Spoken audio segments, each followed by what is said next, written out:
दिल्ली के जंतर मंतर पर चल रहे छात्र आंदोलन के समर्थन में कराची शहर में आज विभिन्न सामाजिक और समविचारी संगठनों की ओर से विरोध मोर्चा निकाला गया।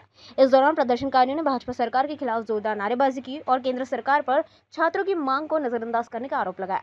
आंदोलनकारियों ने केंद्रीय शिक्षा मंत्री धर्मेंद्र प्रधान से नैतिक जिम्मेदारी लेते हुए इस्तीफा देने की मांग की है। साथ ही विद्यार्थियों से जुड़े मुद्दों पर भी केंद्र सरकार से तुरंत निर्णय लेने की अपील की गई। वंचित बहुजन आघाड़ी द्वारा दी गई महाराष्ट्र बंद की हाक को भी इस मोर्चे से समर्थन मिला। आंदोलनकारियों का दावा है कि कराची शहर के कुछ व्यापारियों ने भी बंद को सकारात्मक प्रतिसाद दिया। मार्च में राजनीतिक, सामाजिक और विविध संगठनों में कार्यरत बड़ी संख्या में शामिल हुए। आपण बघतोय गेले अनेक दिवस जंतर मंतरवरती विद्यार्थी तिथं आंदोलनाला बसलेत।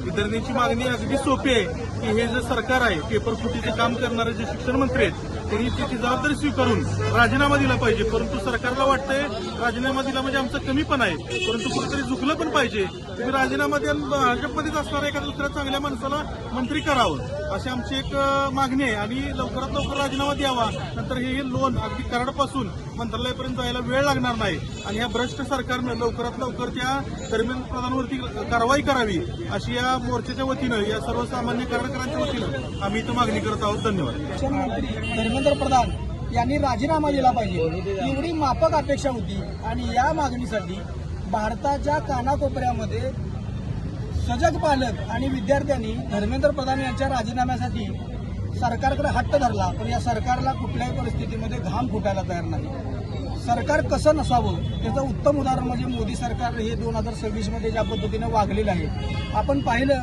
भारतीय विद्यार्थ्यांनी केलेलं जे आंदोलन आहे, या आंदोलनाचं नेतृत्व संशोधक असणाऱ्या सोनम वांगचुक यांनी केलं।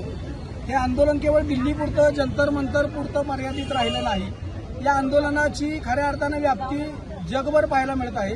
या भारतीय विद्यार्थ्यांची जी रास्त मागणी आहे, सनदशीर आंदोलन आहे, त्याला जगभरातून पाठिंबा व्यक्त होतोय आणि तरी देखील हे सरकार हालायला तयार नाही आणि म्हणूनच आज मोठ्या संख्येनं कराडकरांच्या रूपानं इथं कराडकरांच्या तीव्र भावना या मोर्चाच्या माध्यमातून सरकारपर्यंत पोहोचण्यासाठी हा मोर्चा इथं आयोजित